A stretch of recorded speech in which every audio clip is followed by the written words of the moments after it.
네, 우리 성마이클 성당, 제가 일어나는 게 조금 더 나을 것 같네요. 레지오 단원 여러분들 만나 뵙게 돼서 반갑고, 저는 이튼타운이라고 가보셨어요? 네, 시골 성당 하나 있어요. 네, 거기에 지금 사목을 하고 있고, 미 동북부 레지오 교육협의회 지도신부를 맡아서 오늘 이렇게 교육을 하러 왔는데, 참 이런 열악한 환경에도 이렇게 앉아 계신 여러분들을 보니까 역시 레지오는 죽지 않았구나 그런 생각이 들고, 오늘 저도 지금 주일 미사 마치고, 우리도 꾸리아 있어서 꾸리아 들어갔다가 지금 바로 왔습니다. 바로. 근데 여기 입구가 너무 막히더라고요. 들어온 입구가. 그래서 지금 좀 시간이 조금 오버가 됐어요. 원래 훌륭한 강사는 늦게 오고 빨리 마치는 게 훌륭한 강사니까 제가 최대한 빨리 마치도록. 첫 시간 다 잘 들으셨죠? 우리 실무적인 거는 아마 우리 인덕 안드레아 단장님께서 잘 설명해 주셨을 것이고, 또 질의응답을 통해서 아마 많은 부분이 해결이 되었을 거고, 그래서 저는 우리 레지오의 영성교육, 그래서 여러분들에게 오늘 아마 제목을 제가 복음화의 어머니라고, 제가 만든 제목이 아니고 우리 프란치스코 교황님께서 이제 성모님을 가장 먼저 우리에게 복음화의 어머니로 소개하셨기 때문에 제가 그걸 그대로 가지고 왔고, 오늘 우리가 같이 볼 말씀도 프란치스코 교황님의 그 말씀을 또 몇 개 볼 거예요. 프란치스코 교황님 뭐 모르는 분은 없죠? 지금 교황님 되신 지 몇 년 되셨는지 아십니까? 꼭 10년이 됐습니다. 10년. 그분이 2013년 3월 13일 그때 교황님 되셨으니까 지금 2023년 3월 5일이니까 만 10년에 한 일주일 모자라네요.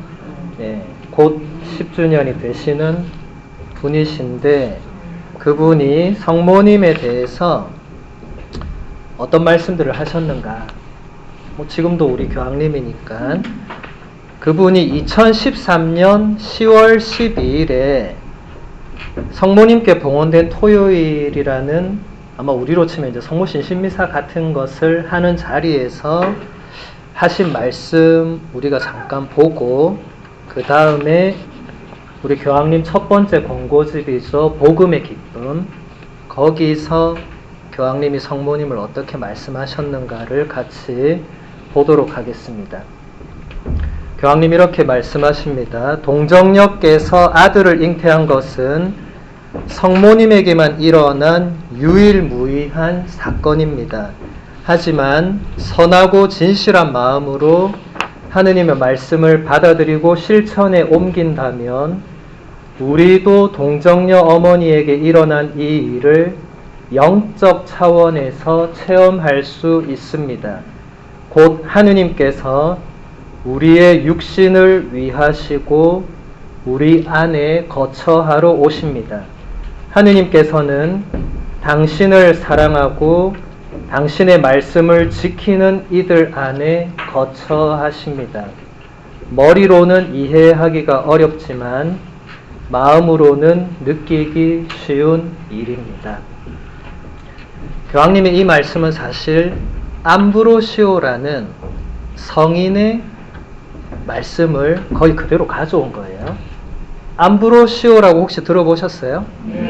혹시 세례명이 암브로시아나 암브로시오 있어요? 있어요? 누가 암브로시아예요? 남편이? 오늘 안 왔어요?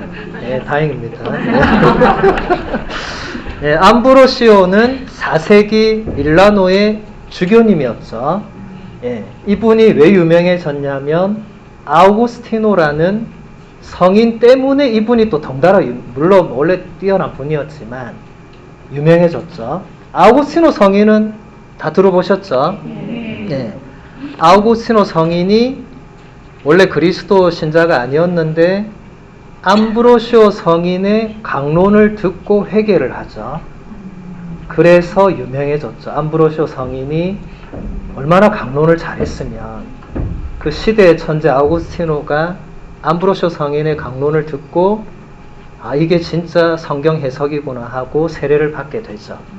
그건 오늘 뭐 제가 얘기할 주제는 아닌데 어쨌든 암브로시오 성인이 동정녀 마리아에게 일어난 이 사건을 영적으로 해석을 해서 우리도 하느님의 말씀이 우리 안에 잉태되고 태어나게 할 수 있다. 성모님에게 일어난 것은 우리 모두에게 일어날 수 있는 일을 보여준 것이다. 라고 해석을 합니다. 그러니까 여기서 교황님이 말씀하신 게 성모님에게 일어난 사건은 인류 역사상 유일무이한 사건은 맞아요. 예. 그런데 이제 이것을 좀 영적 차원에서 보면 우리도 성모님처럼 하느님의 말씀을 받아들이고 잉태해서 품고 다시 태어나게 할 수 있다. 라는 겁니다. 자, 예를 들어서 뭐 어떤 말씀이 있을까요? 뭐 성경 말씀 좋은 게 많은데 뭐 오늘 복음의 말씀으로 본다면 오늘 복음에서 예수님께서 일어나라, 두려워하지 마라 이런 말씀을 하시죠. 이제 이 말씀을 여러분들이 가슴 속에 품고 계속 되뇌인다고 생각을 해봅시다. 오늘부터 계속 생각하는 거예요. 일어나라, 두려워하지 마라, 일어나라, 두려워하지 마라. 계속 생각하는 거예요. 계속. 그러고 어떤 상황에 접했을 때 그전 같으면 내가 인간적으로 불안해하고 두려워하고 할 수 있을 건데 그 말씀을 계속 품고 있다 보니까 뭔가 인간적으로 어려운 상황이 왔는데 이게 또 생각이 나는 거예요. 일어나라, 두려워하지 마라. 그러면 내가 어떻게 대응을 할 수 있겠어요? 그냥 내가 혼자 가서 부딪히는 게 아니고 맞아. 오늘 예수님께서 나에게 일어나라, 두려워하지 말라고 하셨으니까 내가 예수님을 믿고 이거 한번 해봐야겠다. 라고 할 수 있겠죠? 예. 이런 게 바로 성모님이 하셨던 것처럼 우리도 말씀을 받아들이고 말씀을 품어내고 말씀을 잉태해서 다시 말씀을 태어나게 하는 그런 작업을 할 수 있다는 거예요. 네. 그리고 신앙인이라면 그렇게 해야 되고 성모님이 당신 태중에 품으신 것은 하느님의 말씀이었습니다. 하느님의 말씀. 말씀 자체이신 분이 사람이 되셨죠. 우리도 하느님의 말씀을 얼마든지 품어낼 수 있죠. 여러분 성경 읽잖아요. 그죠? 뭐 안 읽어도 매일 미사책 보잖아요. 그것도 안 보면 뭐 제가 할 말은 없습니다만 그거 보시겠죠. 예. 그러면 그 중에서 한 말씀이라도 내 마음에 와닿는 게 있겠죠. 예. 없으면 있게 만들어야 됩니다. 예. 없으면 있도록 하는 거는 본인들이 노력을 하셔야 돼요. 왜냐하면 말씀이라는 게 성경이 3000년 전부터 쓰기 시작해서 100년까지 쓰였으니까 1900년 전까지 쓰인 아주 옛날 말이죠. 그러니까 사실 한 번 읽고 뭐가 오진 않습니다. 그럼 어떻게 해야 되죠? 다시 읽어야 되겠죠. 여러분 매일 미사책 그거 다시 읽는데 한 50분 걸리나요? 그날 것만. 뭐 이번 달 거 다 읽을 필요는 없으니까. 오늘 거 한 번 읽는데 한 5분 걸린다 치면 다시 읽는데 50분 걸립니까? 다시 읽는 데는 5분도 안 걸릴 거예요. 아까 한번 읽었으니까. 근데 어쨌든 이렇게 반복해서 읽다 보면 하나가 걸리게 돼 있습니다. 반드시. 그러면 이제 이렇게 물을 수 있겠죠. 그러면 몇 번 반복해야 되느냐? 아우구스티노 성인도 이런 질문을 받았어요. 주교님이실 때. 주교님 이런 얘기하니까 신자가 그럼 몇 번 반복해야 되느냐? 그러니까 아우구스티노 성인이 가만히 있다가 저는 뭐가 안 올 때는 50번도 읽습니다. 이렇게 한 거예요. 그러니까 어떤 사람이 주교님이니까 그렇게 하는 거 아니냐고. 아니라고. 말씀 앞에 주교하고 평신도가 어디 있느냐. 똑같다. 뭐가 안 오면 계속 반복해서 그 말씀을 끊임없이 이렇게 되뇌이는 게 필요하죠. 여러분에게 제가 지금 50번을 읽어라 이게 아니고 제가 장담하건대 정신 똑바로 차리고 3번 읽으면 3번 안에 뭐가 옵니다. 3번 안에 뭐가 안 오면 내가 지금 약간 취해 있거나 술에 아니면은 잠에 취해 있거나 아니면 분심 잡념 속에 계속 분심 잡념 중에 뭐 읽어보세요. 이게 100번 읽어도 하나도 안 들어오겠죠. 근데 맨정신에 3번을 읽으면 뭐가 안 들어올 수 없습니다. 모든 텍스트는 3번 안에 답이 나오게 돼 있어요. 그래서 그런 작업을 여러분들이 하실 수 있다. 프란치스코 교황님도 이게 마음으로는 어려운 게 아니다. 머리로는 이게 어려울 것 같지만 말씀을 매일 묵상하는 사람들은 그게 그렇게 어려운 일은 아니다. 여러분 성모님은 말씀을 평생 품고 간직하셨던 분이죠. 우리 레지오 단원은 성모님의 군대니까 성모님이 하셨던 건 다 따라해야 됩니다. 그러니까 우리도 성모님처럼 말씀을 계속 품고 살아야 되는 거죠. 물론 묵주도 손에 들어야 되지만 그 다음 또 교황님 말씀을 보면 예수님께서 사람들에게 배척당하셨을 때 성모님의 십자가가 더 분명하게 드러났습니다. 성모님은 언제나 예수님과 함께 했고 백성 한가운데서 예수님을 뒤따랐으며 예수님을 배척하는 사람들의 험담과 욕설을 듣고 그들의 미움을 온몸으로 느끼셨습니다. 이것이 바로 성모님이 지고 가신 십자가입니다. 성모님의 믿음은 예수님을 향한 사람들의 오해와 멸시에 맞섰습니다. 우리 프란치스코 교황님이 굉장히 훌륭한 점이 많은데 저는 이런 거를 캐치해내는 능력이 탁월하다고 생각해요. 프란치스코 교황님이 공부 안 한 분 아니에요. 독일 유학 가서 박사 과정까지 한 분이에요. 공부 많이 한 분이에요.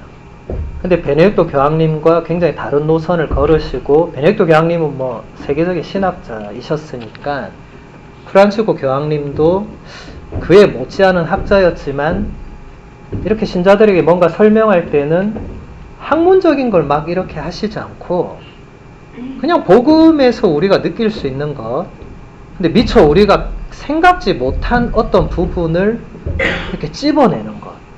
저도 이 말씀을 접하기 전에 성모님이 사람들이 예수님을 향해서 쏟아내는 어떤 미운 마음, 배척하는 마음, 욕설 이런 걸 성모님이 받는다는 건 생각도 못하고 있었어요. 그 예수님이 받는 거니까 성모님은 좀 동떨어져 있는 분으로 생각했는데 그게 아니었다는 거예요. 사실 성모님과 예수님을 분리할 수 있습니까? 없습니까? 분리할 수가 없습니다. 여러분 레주하면서 가장 조심해야 될 것이 우리는 성모님의 군대다 하고 예수님을 저 어디 먼 곳에 갖다 놓는 거예요. 그걸 마르틴 루터가 엄청 욕했어요. 그거야말로 정말 이단적인 행동이라고. 근데 그런 오해를 살 만한 게 있으면 안 되잖아요. 그러니까 우리가 성모님의 군대다 하고 이렇게 해놓으면 루터가 와서 예수님 어디 갔냐고 물으면 우리 뭐라고 대답해야 되죠? 예수님은 성모님과 언제나 함께 계시다고 대답해야 됩니다. 예. 이렇게 해놨다고 예수님이 없느냐 그게 아니라는 거죠. 언제나 성모님은 예수님과 함께 계셨으니까 지금 교황님 이 말씀은 예수님이 받았던 모든 배척과 경멸과 미움과 이런 거는 성모님도 같이 받으신 거예요. 저도 이건 굉장히 충격적이었습니다. 저는 십자가의 길에서만 그런 일이 일어났을 거라고 그냥 막연하게 묵상했는데 그게 아니었겠구나. 왜냐하면 여러분 다 부모님이니까 자녀를 키우면 자녀에 대한 얘기를 결국 다 듣잖아요, 부모가. 자녀랑 뭐 24시간 같이 안 있어도 자녀에 대해서 다 듣고 알게 되잖아요. 성모님도 마찬가지였죠.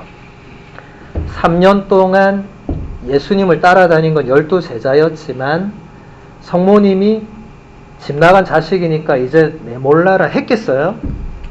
어디선가 다 듣고 계셨겠죠. 그러니까 아들에 대해서 좋은 소리만 들었겠습니까? 나쁜 소리도 들었겠죠. 그래서 여러분 복음서 읽다 보면 성모님이 딱 한 번 예수님 만나러 간 사건 기억나시죠? 왜 갔습니까? 예수님이 미쳤다는 소문을 들었어요. 성모님이. 여러분 아들이나 딸을 키웠는데 아들이나 딸이 이제 다 커서 집 나갔는데 아들이나 딸이 캘리포니아에서 뭐 사람 12명 모아서 뭐 한다고까지 들었는데 그 뒤에 들려오는 소문이 야 너네 집 아들 미쳤다더라. 그 말 듣고 우리 아들이 미쳤나 보다고 가만히 있을 수 있는 엄마 아빠가 여기 어디 있습니까? 캘리포니아에 비행기를 끊어야죠. 우리 아들 혹은 우리 딸이 미쳤는지 안 미쳤는지 가서 확인해 봐야 될 거 아니에요? 그래서 찾아간 거죠. 그러니까 그 사건은 하나만 복음서에 기록되어 있지만 사실 그런 일은 3년 내내 성모님에게 따라다녔을 거란 거죠. 성모님이 찾아간 건 유일했지만 성모님 귀에는 끊임없이 아들에 대한 그런 좋지 않은 것들이 왔겠죠. 그게 성모님이 지고 가야 했던 십자가라는 겁니다. 여기 계신 모든 부모님들도 마찬가지죠. 자녀에 대한 모든 문제를 지고 가야 되죠. 십자가죠. 그 누가 대신 져줍니까? 우리 자녀 문제인데 누가 대신 져주고 싶어도 져줄 수 없죠. 내가 짊어져야 됩니다. 성모님도 마찬가지였습니다. 당신 아들 문제를 누가 짊어지겠어요? 엘리자벳이 하겠어요? 뭐 누가 하겠어요? 못합니다. 내가 해야 되는 거죠.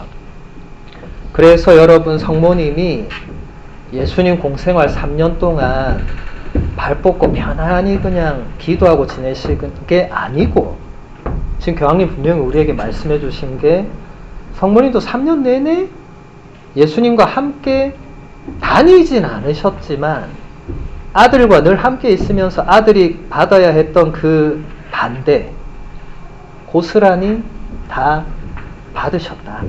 네. 그러니까 우리도 예수님의 뒤를 따르면서 받게 되는 반대나 경멸이나 뭐 미움이나 증오나 세상이 우리에게 퍼붓는 어떤 비난이나 이런 게 있을 수 있겠죠. 받아낼 수밖에 없습니다. 어쩔 수 없습니다. 우리가 신앙인으로 살다 보면 오해도 받을 수 있고 손가락질 받을 수 있고 뭐 그럴 수 있어요.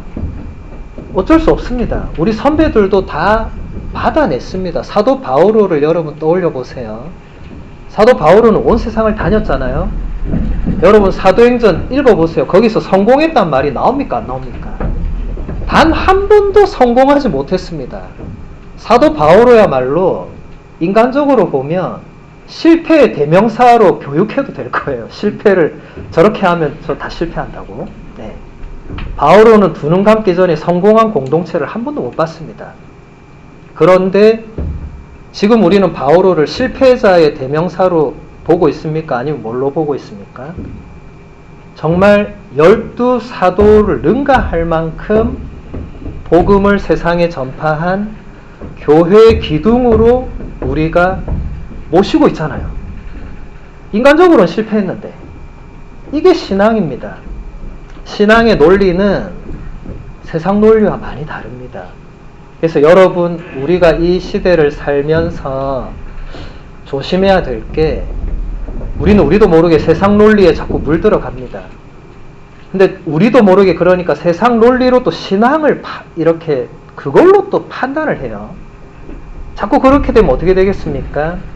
신앙적으로는 약해질 수밖에 없죠. 그리고 레지오 이런 거 하려고 하면 무지 빡세거든요. 내가 이렇게까지 살아야 되나? 이런 생각이 하루에도 몇 번씩 올라올 수 있어요. 특히 내일 주회를 가야 되면 오늘 미치는 거예요. 내일 보고를 해야 되는데 이거 어떡하지?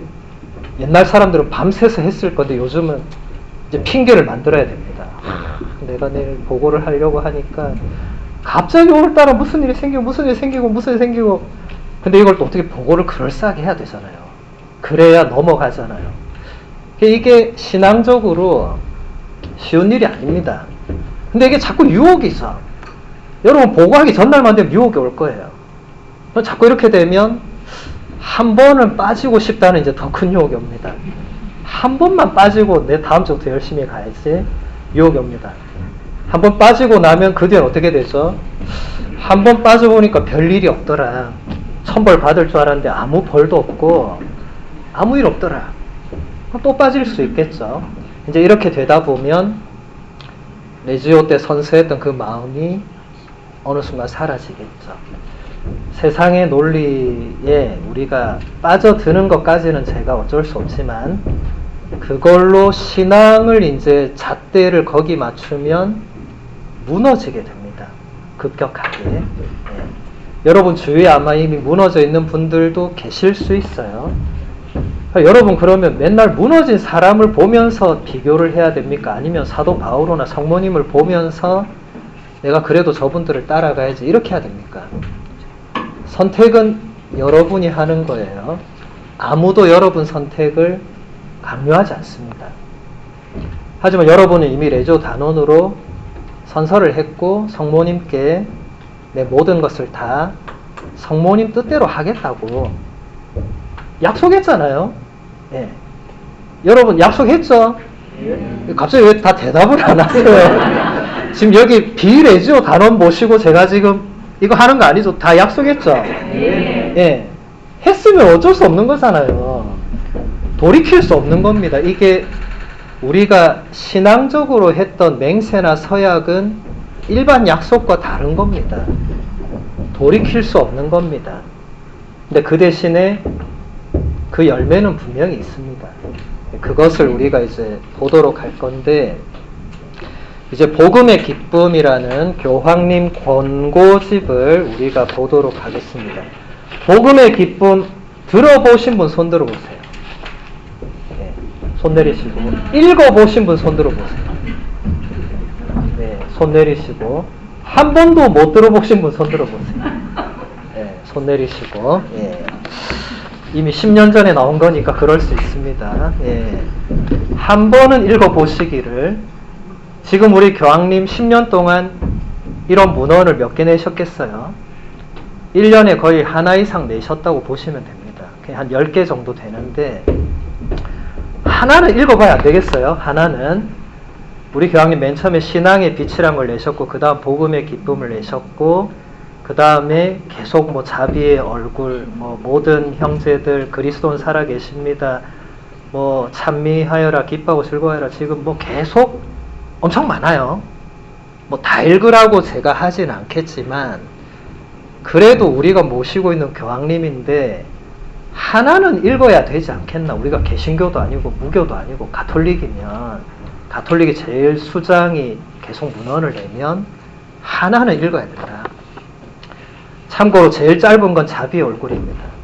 네, 우리 한국 사람 짧은 거 좋아하니까 복음의 기쁨은 조금 길기는 한데 그 대신 프란치스코 교황님의 어떤 신학이나 삶이나 신앙, 노선을 제대로 알려면 복음의 기쁨은 반드시 읽어야 됩니다. 다른 것보다 복음의 기쁨 안에 모든 것이 담겨 있습니다. 복음의 기쁨 285항에서 288항까지가 성모님에 대해서 교황님이 설명하는 부분이에요. 십자가에 못 박히신 예수 그리스도의 몸에서 세상의 죄와 하느님의 자비 사이에 극적인 만남이 이루어졌습니다. 십자가 아래에서 새로운 창조가 이루어지는 경이로운 시간에 예수님께서는 우리를 성모님께 데려다 주셨습니다. 우리가 어머니 없이 걷는 것을 원하지 않으셨기 때문입니다. 하느님의 백성은 성모님의 모성 안에서 복음의 신비를 읽어낼 수 있습니다.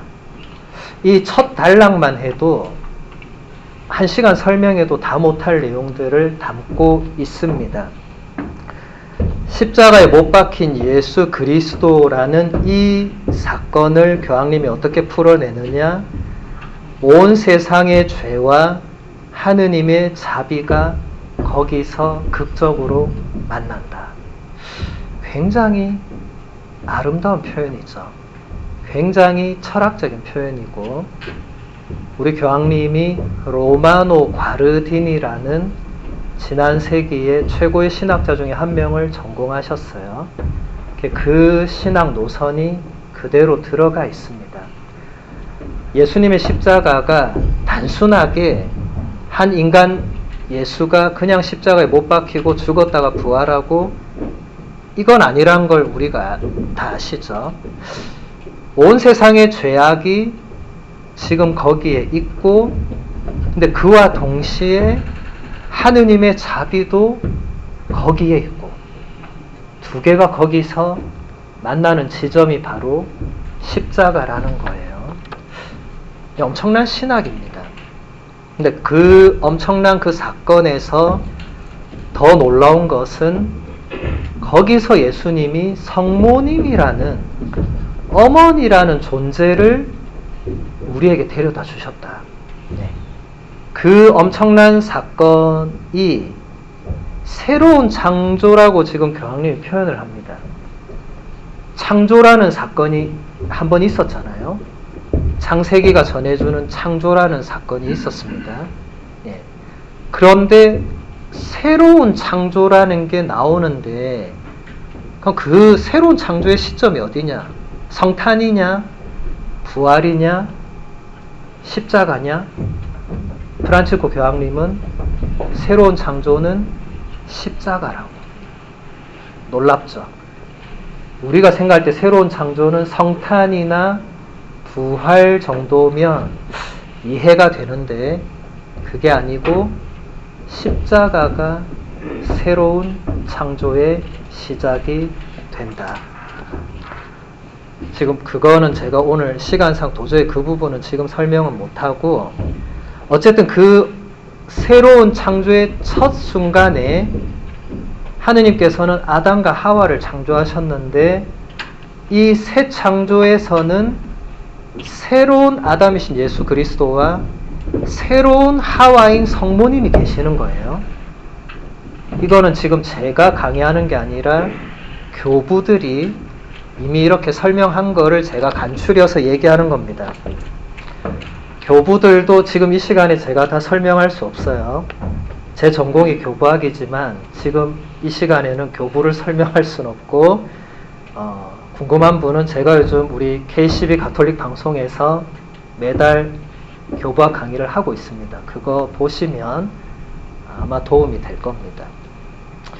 그래서 여기서 예수님께서 새로운 아담이신 예수님이 새로운 하와를 우리에게 주신 이유는 당신의 제자 그룹이 사도 요한이라는 대표성을 띈 분이 우리 모두를 대표하는 상징적 인물인데, 우리 모두가 어머니 없이 걸어가는 것을 원하지 않으셨다.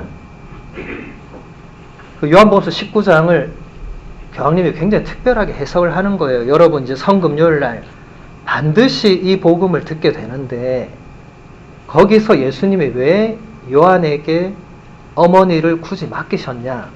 여러분 그 복음을 얼핏 읽으면 이제 예수님이 죽고 나서 아무도 모실 사람이 없어서 홀어머니를 요한에게 그냥 맡기셨다고 해석할 수 있지만 아닙니다. 그거는 굉장히 한글 번역상에 한계가 있는 해석이고, 이제 그리스어 원문으로 보면 요한이 성모님을 자기 집에 모신 게 아니에요. 원문에는 집이라는 단어가 없습니다. 하우스나 홈이라는 단어가 없어요. 요한은 성모님을 집에다 그냥 이제 모실 분이 없어서 아니에요. 여러분 그 복음을 절대 그렇게 이해하시면 안 됩니다. 원문에 보면 요한은 그분을 굳이 직역을 하면 자신 안으로 그냥, 그것도 사실 정확한 번역은 아니에요. 그냥 자신의 안으로, 자신이 소유한 그 안으로. 이거 굉장히 많은 또 신학적 해석이 요구되는데, 어쨌든 지금 여기서는 요한의 입장이 중요한 게 아니고 왜 예수님이 성모님을 요한에게 맡기셨냐? 의도가 중요하니까. 의도가 뭐냐? 의도는 바로 우리들이 어머니 없이 신앙의 여정을 걷는 것을 원하지 않으셨다. 다시 말해서 우리가 신앙생활 하는데 성모님 없이 신앙생활 하는 것은 어려움이나 문제가 많이 발생할 거라는 그런 게 깔려 있는 거죠. 그리고 성모님이 함께 걸어가실 때 우리가 많은 어려움을 겪더라도 성모님 안에서 풀어낼 수 있다는 거겠죠. 성모님이 근래 들어서, 그러니까 제가 근래라고 말하는 건 이제 1800년 이후부터 성모님이 몇 곳에, 전 세계 몇 곳에 많이 발현하시죠. 교회가 인정한 곳들이 있습니다. 그렇죠? 근데 거기서 내놓는 메시지가 보면 바로 이 내용과 너무 일맥상통하는 거예요. 성모님이 거기서 무슨 얘기 하세요? 회개하라고. 그리고 철저히 또 예수님께 따르라고 하면서 너희가 힘들고 어려울 때는 나한테 오라고. 내가 여기 있다고. 내가 너희와 함께 있다고. 내가 어머니로서 너희와 함께 있다고 얘기하시잖아요. 성모님이 뭐 무슨 힘이 있어서 그게 아니고 이미 여기 십자가 아래에서 예수님께서 이제 어머니 당신께서 이제 당신 모든 나의 제자들을 당신이 동행하는 그 임무를 거기서 주신 거죠. 성모님은 이미 그것을 받으신 거고, 그래서 우리는 또 성모님의 군대잖아요. 우리는 또 더더욱 성모님 없이 걸어가서는 안 되는 사람들이죠. 그래서 여러분, 우리가 자나깨나 묵주기도 바치고 까떼나 바치고 우리가 성모님과 함께 신앙생활을 하는 이유도 사실 근본적으로는 요한복음서 19장의 그 십자가 아래에서 일어난 그 사건이 우리에게도 모태가 되는 겁니다. 이번 성금요일에 그 말씀 들으실 때 이 부분을 한번 잘 연관해서 들으시면 도움이 될 거예요. 계속 본문 보면 스텔라 수도원의 복자 이삭은 이렇게 말했습니다. 마리아의 태중에서 9달 동안 머무르셨던 예수 그리스도께서는 교회의 믿음의 지성소 안에서 세상 끝날까지 머무르실 것입니다. 또한 신실한 영혼이 당신을 알고 사랑하는 한 그분은 영원히 머무르실 것입니다. 이 무슨 말이냐면 이 이삭이라는 복자도 교부 중에 한 명이에요. 모든 교회 문헌은 성경과 교부를 반드시 인용합니다. 왜 그러냐면 성경과 교부가 계시의 원천, 그러니까 하느님의 이 구원 계획의 근원이 되는, 그게 바로 성경과 성전인데 그게 이제 교부들이 성전의 중심이니까, 그래서 이렇게 인용을 하면 이것은 반박할 수 없습니다. 마르틴 루터가 되살아나도 이것은 반박할 수 없는 겁니다. 그래서 루터는 반박을 못하니까 아예 거부를 해버렸어요. 그게 루터의 가장 큰 문제였습니다. 루터는 아우구스티노회 수사 신부였어요. 네. 근데 루터가 이제 종교개혁을 한다고 하면서, 여러분, 개혁은 안에서 해야 됩니까? 나가서 해야 됩니까? 안에서 해야 됩니다. 나가서 개혁한다고 하면 어떻게 되는 거죠? 그냥 네 알아서 해라 이렇게 되죠. 그 안이 개혁이 됩니까? 안 됩니까? 안 되죠. 루터는 안 나갔어야 됩니다. 제가 여기서 자꾸 남의 종교 지도자한테 이렇게 하면 안 되는데, 한때 우리 선배 신부였으니까 제가 안타까운 마음에 안 나갔으면 성인 품에 올랐을 거예요. 근데 안 나갔으면 아마 화형당하거나 죽었겠죠. 왜냐하면 루터 앞에도 후스라든지 이런 사람들이 개혁의 목소리를 냈는데 화형당했어요. 루터가 그거 봤단 말이죠. 자기도 좀 더 나가니까 너 그러다 죽는다고 협박받는 거예요. 죽을 수는 없으니까 개혁을 나가서 하겠어. 나간 결과가 지금 어떻게 됐습니까? 지금 여러분이 보고 있는 수많은 개신교회들, 우리하고 일치될 수 있겠어요? 아마 우리가 눈 감는 날까지는 안 될 가능성이 높지 않나. 500년을 저렇게 살아왔는데 아마 쉽게 그냥 일치되지는 않겠죠. 문제는 지금 그게 아니고, 어쨌든 이 교부가 얘기하는 것은 아까 암브로쇼 성인의 그 해석과도 같은 맥락입니다. 지금 이사학이 뭐라고 말했어요? 마리아의 태중에 9달 동안 머무르셨죠, 예수님이. 뭐 인간이 엄마 뱃속에 한 9달, 10달 머무르니까. 근데 예수님이 그때는 인간으로 태어나시기 위해서 9달, 10달 머무르셨지만 그 이후부터는 그게 아니라 정말 신실한 영혼이 예수 그리스도를 알고 사랑하는 영혼이 있다면 9달이 아니라 900년도 거기 머무르신다고. 이제 예수님은 영원히 우리들 안에, 우리가 그분이 머무르시기에 합당한 그런 존재가 된다면 지성소처럼, 성모님처럼 우리가 그런 존재가 된다면 우리 안에 계속 머무르실 거라고. 아까 암브로쇼 성인과 같은 맥락의 해석입니다. 그러니까 우리가 예수님을 마음속에 품고 있어야 되겠죠. 자, 여러분 하루 중에 나는 하루 종일 예수님을 마음속에 품고 있다고 생각하는 사람 손 들어보세요. 나는 하루 종일 품고 있다. 네, 손 내리시고. 나는 하루 종일은 아니어도 반나절은 내가 좀 품는 것 같다. 네.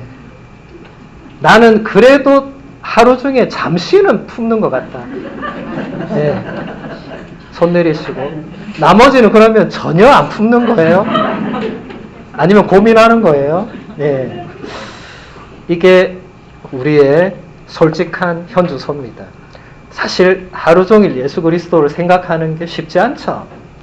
여러분이 뭐 신부님, 수녀님도 아니고 세상을, 세속을 살아야 되는데 바깥 세속 사람들이 만만하지 않죠. 그 사람들하고 부딪혀서 싸워야 되고 돈도 벌어야 되고 뭐 여러 가지 하시는데 입만 열면 예수님을 말하는 건 쉽지 않죠. 근데 쉽지 않다고 해서 못할 일은 아닙니다. 제가 알고 있는 몇몇 되게 열심한 분들은 뭐 말하다가도 예수님 이건 아닌데 이렇게 말하는 분들도 있더라고요. 그래서 제가 그분한테 당신은 수녀님보다 더 수녀님 같다. 내가 아는 수녀님도 입만 열면 예수님 말 안 하던데 당신은 어떻게 입만 열면 예수님 이건 아니고 예수님 이렇게 진짜 그런 분도 있더라고요. 얼마나 예수님을 애타게 찾고 구약의 아가서에 나오는 그 정말 신랑을 애타게 찾는 그 신부처럼 그렇게 예수님을 사랑하는 마음이 있으면 그 불가능한 건 아니구나.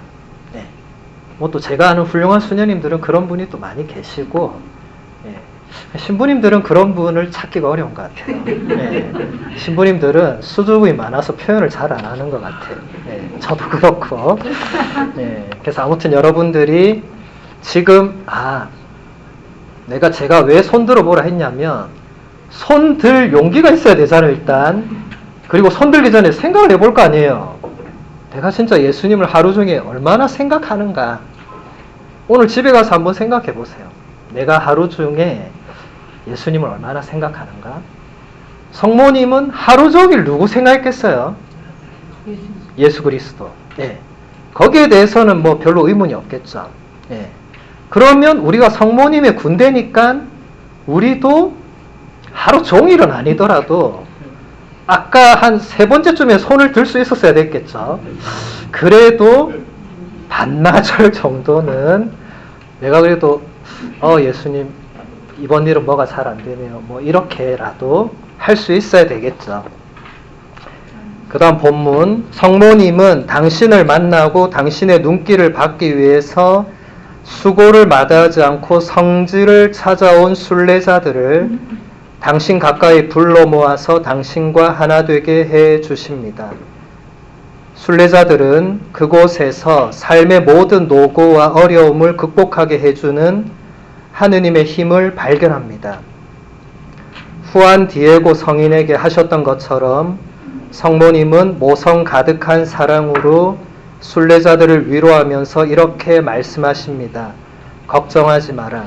너의 어머니인 내가 여기에 너와 함께 있지 않느냐. 후안 디에고 성인이 성모님께 직접 들으신 말씀이죠. 후안 디에고 성인만 직접 이 말씀을 듣습니까? 우리도 똑같이 듣는 거예요. 여러분, 성모님이 여러분한테 직접 얘기 안 했다고 절대로 서운해하거나 절대로 섭섭해하지 마세요. 나한테 직접 오시면 여러분은 죽어야 되든지, 여러분 성인 성녀는 다 죽었습니다. 성모님과 예수님을 보고 나서 그냥 멀쩡하게 살아있는 사람은 거의 없었습니다. 마르첼리노 성인은 9살에 그냥 하늘로 날아가 버렸어요. 예. 여러분 지금 바로 죽고 싶은 사람 있습니까? 한 10년 이상 더 살아야 되잖아요. 그러니까 서운해하지 말고, 그 대신에 성모님이 누군가에게 얘기했다면 그건 나한테도 한 겁니다. 예. 직접 나한테 안 하셨다고 해도 그분을 통해서 그분과 같이 성지를 찾아오고 그분처럼 성모님께 믿고 맡기는 모든 신자에게 똑같이 하신 말씀이에요. 그러니까 여러분 힘들고 어려울 때 집에 있는 성모님을 가만히 바라보면 성모님이 똑같이 얘기하는 거예요. 걱정하지 마라. 너의 어머니 내가 여기에 너와 함께 있지 않느냐 라고 말씀하시는 겁니다.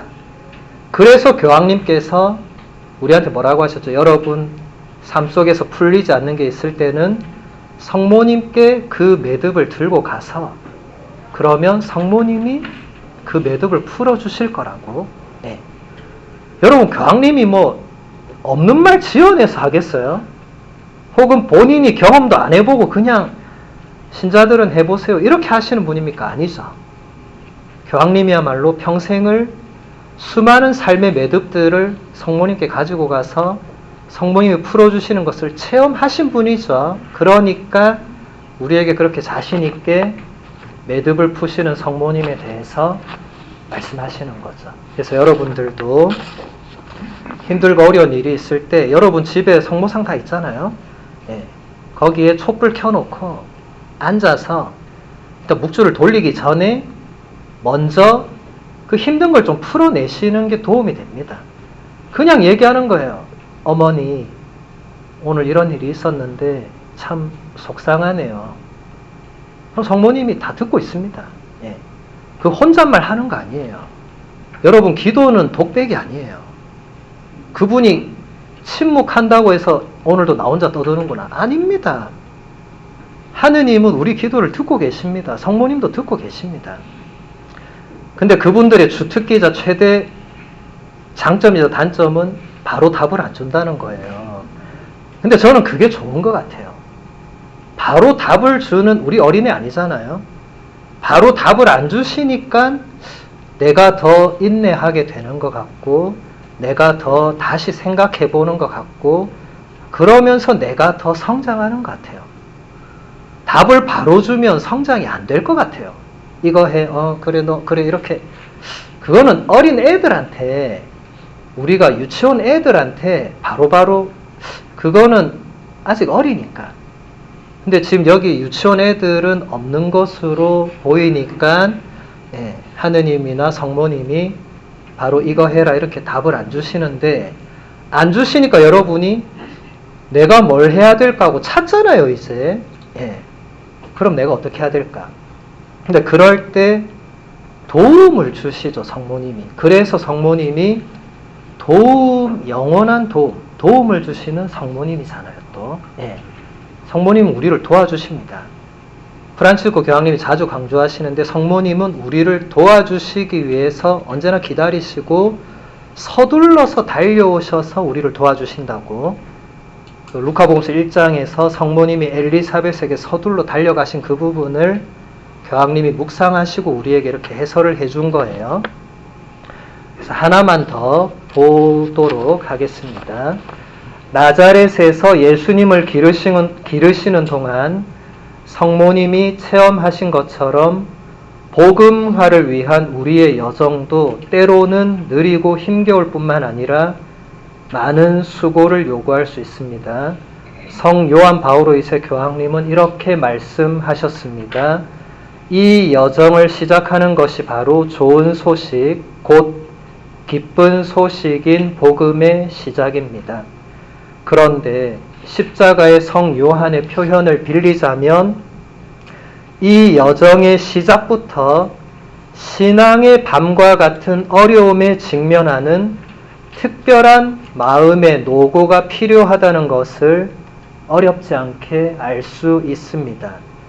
신앙의 밤이란 보이지 않는 분께 가까이 나아가고 그분의 신비에 잠기기 위해서 통과해야만 하는 장막과도 같은 것입니다. 신앙의 밤. 사실 우리가 제대로 마음먹고 뭘 해보자 하는 순간 어김없이 신앙의 밤이 찾아옵니다. 이것은 열심한 사람은 단 한 사람도 예외 없이 찾아옵니다. 십자가의 요한 성인만 거창하게 경험했던 게 아니라 아빌라의 데레사 성녀만 체험했던 게 아니라 모두에게 찾아옵니다. 신앙은 어두운 밤을 걸어가는 것과도 같습니다. 성모님도 예수님이 집을 떠난 이후부터는 3년 내내 어두운 밤이었고 마지막 십자가의 순간도 성모님께는 그냥 어두운 밤의 결정판이었겠죠. 근데 그게 끝이 아니란 걸 믿고 계셨기 때문에 성모님은 십자가 아래에서 눈물 한 방울 흘리지 않으셨고 하느님께 원망이나 불평 한마디 하지 않고 차가운 아들의 시신을 품어 안으셨죠. 우리도 그렇게 할 수 있습니다. 신앙의 어두운 밤은 길이가 얼마나 되고 아무도 몰라요. 근데 교황님, 여기서 요한 바오로이스 교황님이 우리에게 희망의 메시지를 주는 것은 그것은 터널이 아니고 장막이라고. 저는 이 표현이 굉장히 감동적이었어요. 여러분, 장막이 쳐져 있으면 어둡잖아요. 근데 장막을 걷어내면 어떻게 됩니까? 밝잖아요. 근데 장막을 걷기 전에는 저쪽이 밝은 줄 모르고 있었잖아요. 그냥 어두운 줄 알았잖아요. 계속 어둡다고 생각했고 계속 거기서 빠져나오지 못했고 빠져나갈지 못할 거라고 생각했는데 터널은 우리가 그렇잖아요. 계속 가야 되잖아요. 터널이 끝날 때까지 가야 되잖아요. 그래서 많은 사람들이 내 영혼의 어두운 터널은 언제 끝나나 이렇게 생각해요. 근데 그 비유는 위험해요. 터널의 끝을 알 수 없기 때문에. 그건 누구도 알 수 없죠. 그래서 여러분 앞으로 그 터널을 비유하면 안 되고 이 장막의 비유. 저는 이게 너무 좋은 것 같아요. 장막은 내가 거둘 수 있습니다. 물론 쉽게 거둘 수 있는 차원은 아니지만 적어도 터널처럼 끝도 없이 가야 되고 이게 언제 끝나나 이런 차원이 아니라는 것을 교황님이 알려주시는 거예요. 장막은 걷으면 되는 거예요. 걷는 게 쉽지 않다고 제가 말씀드렸어요. 저에게도 쉽지 않고 성인 성녀들도 쉬워서 우리한테 장막이다. 그냥 때가 되면 걷으라. 이렇게 얘기 안 해요. 쉽지 않지만 그럼에도 불구하고 보이지 않는 분에게 가까이 나아가고 그분의 신비에 잠기기 위해서는 반드시 이 장막을 통과해야만 한다는 겁니다. 그래서 여러분 신앙생활 하는 것도 어렵고 레지오 활동까지 하는 것은 사실 훨씬 더 어렵습니다. 제가 몰라서 레지오 단원들을 더 막 독려하거나 이러진 않아요. 그런데 성모님은 일반 신앙인이기도 하셨지만 예수님의 어머니이기도 하셨으니까 여러분이 겪는 노고가 사실 성모님이 겪었던 길과 어느 정도 비슷합니다. 두 가지를 다 안고 가는 거죠. 근데 성모님은 끝까지 가셨단 말이죠. 그래서 우리도 끝까지 갈 수 있고, 그래서 여러분들이 지금 코비드 사태로 어떻게 보면 전체적으로 볼 때 신앙의 어두운 밤일 수 있어요. 외적으로 볼 때. 근데 저는 내적으로 보면 굉장히 오히려 기회라고 저는 많이 생각해요. 사람들은 코비드 때문에 이제 성당 망하네, 뭐 개신교도 망하네. 망하는 걸 3년 동안 달고 있더라고요. 그래서 저는 그렇게 생각하진 않습니다. 그렇게 치면 교회는 벌써 망했어야 됩니다. 벌써. 2000년 동안 교회 망할 뻔한 일은 너무나 많습니다. 근데 한 번도 망하지 않았습니다. 교회는 망할 수 없죠. 왜 망할 수 없습니까? 교회의 주인이 예수 그리스도시잖아요. 예수님이 베드로한테 교회를 세우겠다고 하면서 뭐라고 했습니까? 내가 너한테 이 교회를 세우고 너한테 열쇠를 줄 건데 이것은 그 어떤 힘이나 그 어떤 세력이나 그 무엇도 이것을 이길 수가 없을 거라고. 내가 세우기 때문에. 근데 우리가 쉽게 생각해요. 예수님의 교회인데 내일 문 닫으면 어쩌지? 그건 누가 결정해요? 내가 결정합니까? 예수님이 결정합니까? 예수님이 결정합니다. 누군가 저한테 그래요. 근데 신부님 문 닫은 성당들이 있는데요. 그 예수님이 결정했으니까 문 닫은 거죠. 그건 뭐 어쩌겠어요. 그럼 거기 문 닫은 사람들이 이제 신앙생활 끝나는 겁니까? 옆에 성당 가면 되잖아요. 여러분 마이클 성당이 문 닫을 일도 없겠죠. 문 닫으면 어떻게 하면 되죠? 옆에 성당 많잖아요. 이 옆에 성당 없습니까? 은행밖에 없어요? 조금만 가도 뭐 널린 게 성당 아니에요? 예. 아니면 우리 이튼으로 오셔도 됩니다. 대환영입니다. 1시간만 오시면 됩니다. 이건 뭐 농담이고. 어쨌든 우리가 이 외적인 것만 가지고 쉽게 판단할 필요는 없습니다. 여러분 어두운 밤이란 게 그렇게 쉽게 오지 않아요. 열심히 하지 않은 사람은 어두운 밤도 잘 안 옵니다. 열심히 할 때 옵니다. 열심히 할 때 유혹이 오고 열심히 할 때 어두운 밤이 오지 적당히 하는 사람에게는 마귀들도 걔는 안 건드립니다. 마귀들도 건드릴 애를 유심히 봅니다. 저거 하다가 야, 얘 안 되겠다. 이럴 때 치는 거지.